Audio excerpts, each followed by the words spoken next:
The phone rang at exactly 8:47 on a gray Tuesday morning in my Chicago apartment. Ms. Danielle, the voice on the other end, said your recent blood work came back positive for HIV. The words hit me like a freight train, and for a moment the world narrowed to the sound of my own heartbeat thundering in my ears. I gripped the kitchen counter, my knuckles turning white as the doctor continued explaining how they would need to run confirmatory tests, but the initial result was clear. This could not be happening. I had been careful, always careful in my relationship with Elise and before that too. But the mix-up in the hospital records they mentioned later would not matter in those first terrifying minutes. All I could think about was how this false positive was about to tear apart the fragile life I had built. My hands shook as I ended the call, and immediately dialed Elise. We had been married for 4 years, but things had been strained lately, arguments about whether to finally tell my family the full truth about us, or keep living in this half-hidden existence for the sake of my parents' expectations. She did not pick up. Voicemail. Hey, it's me, I need to talk, something urgent came up at the doctor's. Call me back, please. My voice cracked on the last word. I paced the living room, the rain pattering against the windows mirroring the storm inside me. How was I going to face this? My job at the marketing firm required a spotless reputation. Clients trusted me with their brands. What if this leaked? And my family, my conservative parents back in Indiana who barely tolerated the idea of me living with a roommate, let alone being married to a woman. They thought Elise was just my best friend sharing the apartment to split rent. The thought of them finding out this way made my stomach churn. Hours passed in a blur. I called the hospital back demanding answers. It turned out there had been a clerical error, my file had been switched with another patient's. The doctor assured me the confirmatory test would come back negative, but the damage was already starting. Someone at the lab had talked. By afternoon, a colleague texted me asking if everything was okay with a link to a vague social media post about a local woman facing health scandal. My name was not out yet, but it felt inevitable. I sank onto the couch, head in my hands. The guilt washed over me, not for anything I had done but for the life I had chosen. Was this some kind of cosmic punishment for loving Elise openly in private, but hiding from the world? My mother had always drilled into me the importance of family image, traditional values. Coming out to them had been a battle I avoided by omission. Now this false result threatened to force everything into the light in the worst possible way. When Elise finally called back, her voice was steady but concerned. Danielle, what is it? You sound terrible. I told her everything in a rush, the positive result, the mix-up, the fear. There was a long pause. I'm coming home right now, she said. Don't talk to anyone until I get there. Her tone had that lawyer edge, the one she used in court. Elise worked as a civil rights attorney specializing in medical malpractice. But I did not want to drag her into this mess. Our marriage was already hanging by a thread after our last fight where she accused me of being ashamed of us. By the time she arrived, the sun had set. Elise walked in, her dark hair damp from the rain, her eyes searching mine. She pulled me into a hug without a word, and for a moment the warmth of her body against mine was the only thing keeping me from falling apart. We sat at the kitchen table as I repeated the details. This is going to blow over, she said firmly, once we get the confirmation. But I saw the flicker in her eyes, the calculation of what this could mean for us both. That night sleep evaded me. I lay beside Elise, listening to her breathing, wondering if this was the beginning of the end. My mind raced through worst-case scenarios: losing my job, friends turning away, family disowning me. The societal weight pressed down hard, the whispers I imagined about how my lifestyle must have led to this, even though it was false. It was not fair, but fairness had never been part of the equation for women like me who loved other women in a world that still judged. The next morning the confirmatory test was scheduled. I went alone despite Elise's protests, needing space to process. The clinic was sterile and impersonal. As I waited, the inner conflict raged. Part of me wanted to run away, start over somewhere no one knew me. Another part, the one that loved Elise fiercely, wanted to fight. But at what cost? Every choice seemed to carry a price tag of pain for someone I cared about. When the nurse called me and the doctor confirmed it was indeed a mix-up. Negative. Relief flooded me, but it was short-lived. The rumor had already spread through my workplace. My boss called me into his office that afternoon, his face a mask of concern mixed with discomfort. Danielle, we heard about some health issue. Is it true? I explained the error, but the doubt in his eyes was clear. Take some time off, he suggested. Until things settle. I left the building feeling exposed, raw. On the way home, I received a call from my mother. Danielle, your cousin mentioned something about you being sick with a serious condition. What is going on? Her voice was laced with worry and accusation. I tried to downplay it, but she pressed. Is this because of how you live out there in the city? With that friend of yours? The words stung like salt in a wound. I hung up, tears streaming down my face. Elise was waiting when I got home. She had made tea, and we sat together as I recounted the day. Her jaw tightened when I mentioned my mother's call. We can't keep hiding forever, Danielle, she said quietly. This could be the push we need to face them. But I shook my head, terrified of the confrontation. You don't understand the pressure, the guilt they make me feel for not being the daughter they wanted. That evening as we lay in bed again, the tension between us was palpable. Elise reached for my hand. I will protect you no matter what, she whispered. Little did I know how literally she meant that, or the lengths she would go to in the coming weeks. For now all I felt was the heavy weight of uncertainty, and the fear that this false alarm had cracked open the faults in our lives that might never be repaired. The days that followed blurred into a nightmare of whispers and avoided glances. A friend from college texted to ask if the rumors were true, offering prayers, but no real support. It felt like betrayal. Society's prejudice was not loud at first, but insidious in the way people distanced themselves. I questioned everything: my choices, my love for Elise, whether I had been selfish in pursuing this life, knowing the world was not ready. Elise handled the hospital paperwork, demanding they issue a correction and investigate the breach. Her professional side emerged strong and capable. Watching her on the phone arguing with administrators gave me a glimmer of hope. But deep down I wondered if saving our reputation would cost us our relationship. The inner voice nagged: was I worth all this trouble? The moral dilemma gnawed at me, choosing between authenticity and peace for my family. By the end of the week the story had hit local news in a vague way, a hospital error affecting a patient. My name was still protected, but the pressure mounted. I avoided calls from relatives. Elise and I argued again about strategy. She wanted to go public on our terms, I wanted to bury it. The conflict highlighted our differences, she the fighter, me the one who had spent years compromising. As Friday night fell, I stood by the window looking out at the city lights. The false positive had been corrected medically, but the social virus it released was spreading fast. I turned to Elise, who was reviewing documents at the table. Whatever happens next, I said, I don't know if I can handle the fallout. She looked up, her expression determined. You won't have to face it alone. Her words were a promise, but also the start of revelations that would change us both forever. The following Monday the hospital issued an official statement confirming the file mix-up and clearing my name, but the apology felt hollow against the growing tide of judgment. I returned to work hoping the storm had passed, but the atmosphere in the office had shifted. Colleagues who once laughed at my jokes now offered tight smiles and found reasons to cut conversations short. My boss pulled me aside again, this time with a formal warning about maintaining professional boundaries. The message was clear: one more whisper and my position could be at risk. Elise threw herself into the legal side. She filed a formal complaint with the state medical board demanding accountability for the privacy breach. I watched her work late into the nights, her laptop screen casting shadows across her determined face. Part of me was grateful, but another part resented how easily she stepped into protector mode, as if our past fights had not left scars. During our separation last year, after I refused to attend her sister's wedding as a couple, I had chosen silence over confrontation, to keep my family from asking questions. Elise had called it cowardice.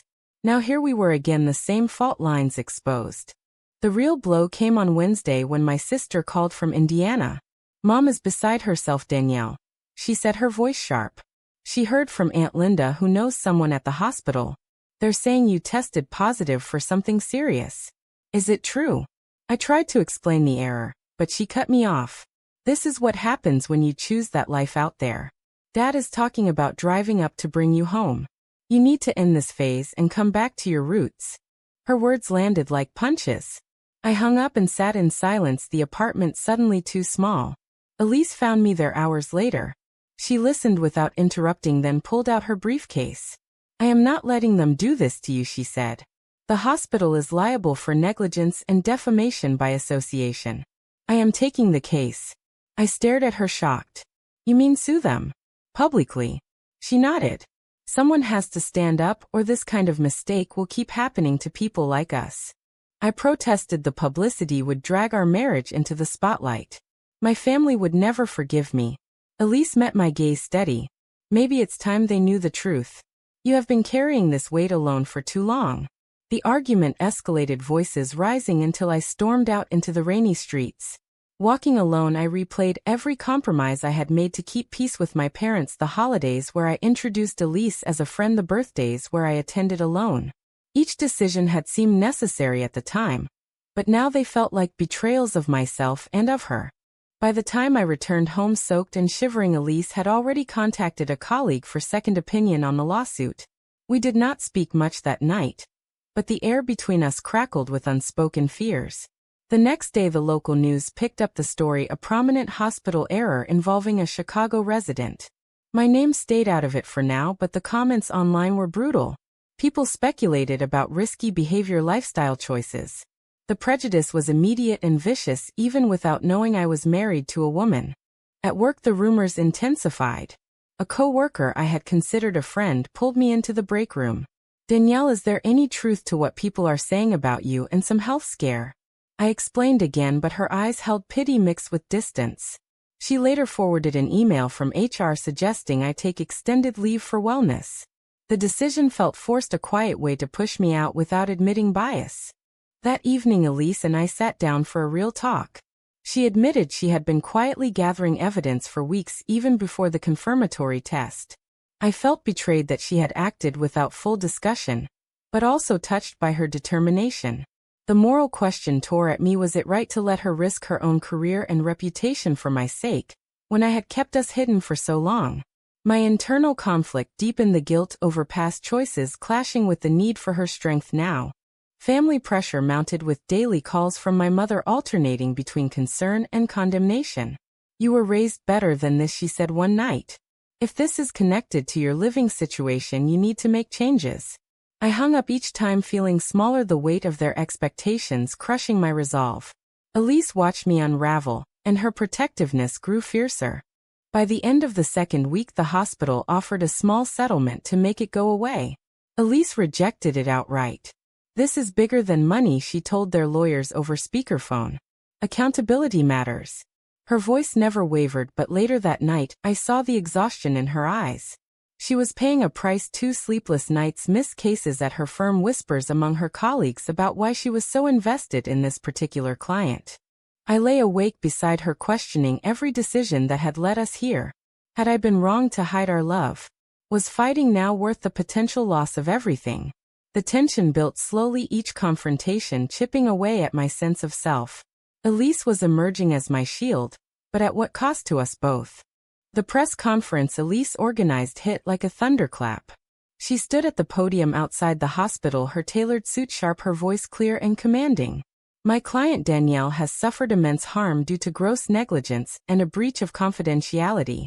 The false positive result was not just a medical error, but a violation that exposed her to unnecessary stigma and emotional trauma. As her wife, I will not rest until justice is served." The word wife echoed across the microphones and through the live streams. My phone exploded with notifications, family messages flooding in shock, anger, confusion. I watched the coverage from our living room, frozen in place. Elise had gone public without my final okay, revealing our marriage to the world in one bold move. The shock mixed with a strange relief, but mostly fear of what came next. My parents called within minutes. "Is this true, Danielle? Are you married to that woman?" My father's voice boomed with betrayal. "We raised you in the church. This is not who you are." I tried to explain the context, the lawsuit, the need for protection, but he cut me off. "Come home now or don't come home at all." The ultimatum hung heavy, the family pressure I had feared for years now fully realized. At the same time, support poured in from unexpected places, LGBT advocacy groups offering resources, colleagues who had stayed silent now sending private messages of solidarity. But the backlash was fierce, online trolls attacking our relationship, calling it unnatural, questioning how a false test could justify such drama. The moral dilemma consumed me. Elise had sacrificed her privacy, her professional neutrality to shield me.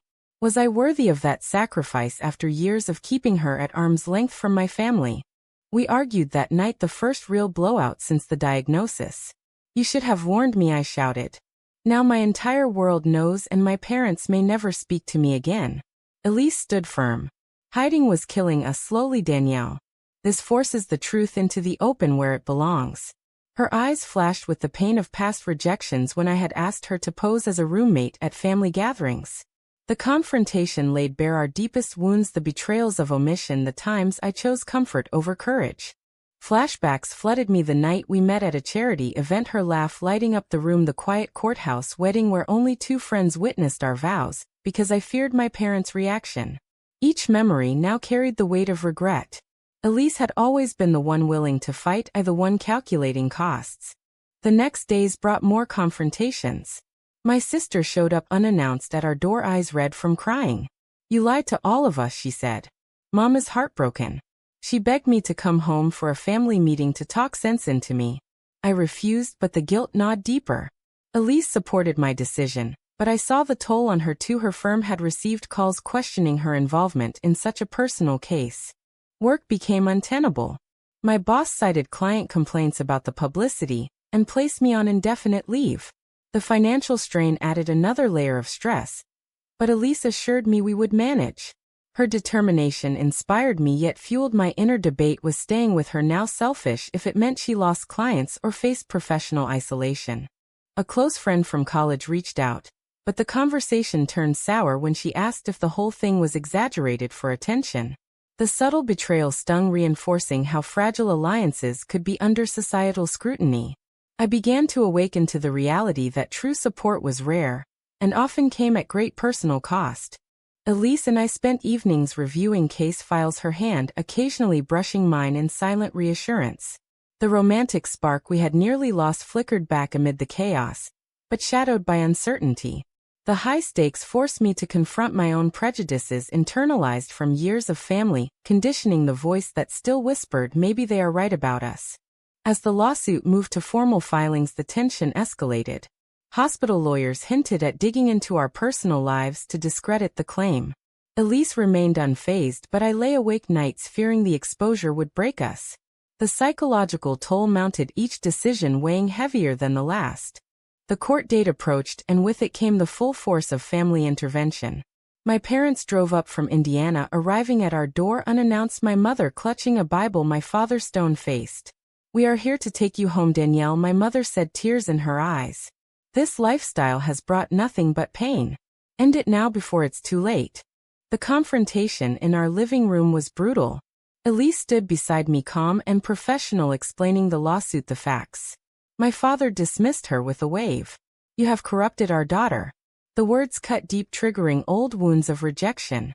I defended our love for the first time openly, but my voice shook with years of suppressed guilt. The argument ended with my parents leaving, issuing an ultimatum: disownment, if I did not return alone. Elise comforted me afterward, but I pulled away, momentarily overwhelmed by the cost of my choices. Consider walking away, I whispered one night. Spare yourself this. She refused fiercely. Our love is not the problem, the prejudice is. Her stance forced me to examine my tendency to self-sacrifice to protect others at my own expense. Meanwhile, the media frenzy intensified. A tabloid ran a story with blurred photos of us together, questioning the legitimacy of the marriage. Elise faced backlash at her firm partners, suggesting she step back from high-profile cases. She risked her partnership for me, and the realization deepened my internal conflict. Had I betrayed her by not fighting sooner? A major betrayal came from my cousin, who leaked details to a conservative blog, framing the lawsuit as an attack on traditional values.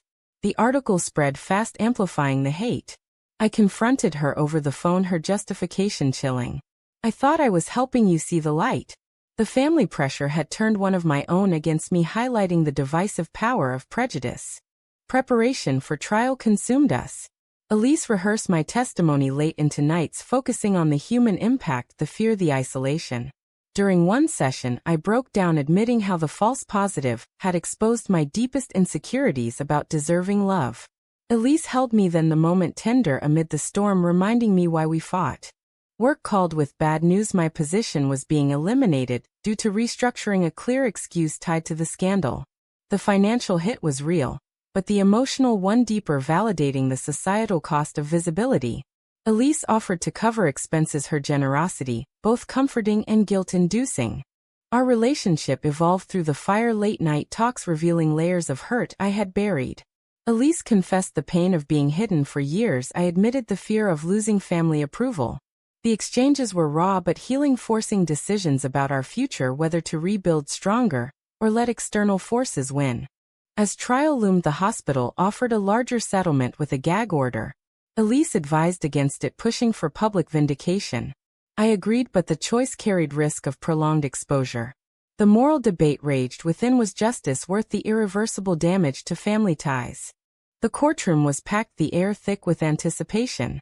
Elise delivered opening statements with precision, outlining the hospital's negligence, the privacy violation, the resulting harm. I testified next, my voice steady at first, then cracking as I described the panic, the family rejection, the self-doubt. The judge listened intently, but the defense attorney's cross-examination turned personal, probing our marriage, implying instability. They called witnesses, including a former colleague, who testified about my sudden leave, painting it as suspicious. The betrayal hurt, but Elise dismantled the claims with evidence of the file error. Her cross-examinations were masterful, exposing systemic flaws in hospital protocols. Watching her fight for me filled me with pride and renewed love, yet the public nature stripped away our privacy. Mid-trial, my sister testified for the defense at my parents' urging, claiming I had always been troubled by my choices. Her words were a knife twist, the family division now public. I confronted her outside the courthouse, tears flowing. "Why?" she replied with conviction. "I thought it would save you." The moment crystallized the destructive reach of prejudice, even within blood ties. Elise faced her own crisis when her firm demanded she drop the case or face demotion. She chose to continue independently, risking her livelihood. The decision marked a turning point in my awakening. I realized my past hesitations had undervalued our bond. In a quiet moment after court, I told her I am done hiding. Her smile was the first genuine one in weeks. The climax built during closing arguments. Elise stood tall, arguing not just for damages but for accountability in a system that failed vulnerable communities. The jury deliberated for hours, the weight agonizing. During that time, I reflected on every trade-off: the lost job, strained family, the public scrutiny. Each had exacted a price but also forged resilience. The verdict came back in our favor: substantial damages and a mandated policy change at the hospital. Relief washed over me, but the victory felt bittersweet. The costs were tallied, careers altered, relationships fractured. Yet through it all, Elise had proven her commitment beyond doubt. Post-trial, the media coverage shifted to positive stories of resilience, but the personal scars remained. A final family call ended in silence, my parents unwilling to reconcile. The moral question lingered: had fighting been right when it meant permanent rifts? The hospital issued a public apology and implemented new safeguards, but the real healing happened in private. Elise and I took a short trip to the lakeside park where we had first said "I love you" years ago. Under the golden sunset, we walked hand in hand, the city skyline glowing in the distance. For the first time in months, the weight lifted as we talked openly about rebuilding without secrets. I had lost my job and most family contact, but gained clarity about my strength and the value of our love. Elise had risked her career and faced professional setbacks, yet emerged more respected in advocacy circles. The experience taught us both the true price of authenticity in a judgmental world. We sat on a bench watching the waves. Elise turned to me, her eyes soft. We paid dearly, but we stood together. I nodded, feeling the awakening complete. The false diagnosis had shattered illusions, but revealed what mattered most. As we embraced, the romantic moment felt earned, hard won after all the confrontations, betrayals, and choices. Life would continue with new challenges, but our bond was forged stronger. In the end, when defending the woman you love means exposing every hidden wound to a cruel world, was the fight for justice truly worth the irreversible scars it left on all of us?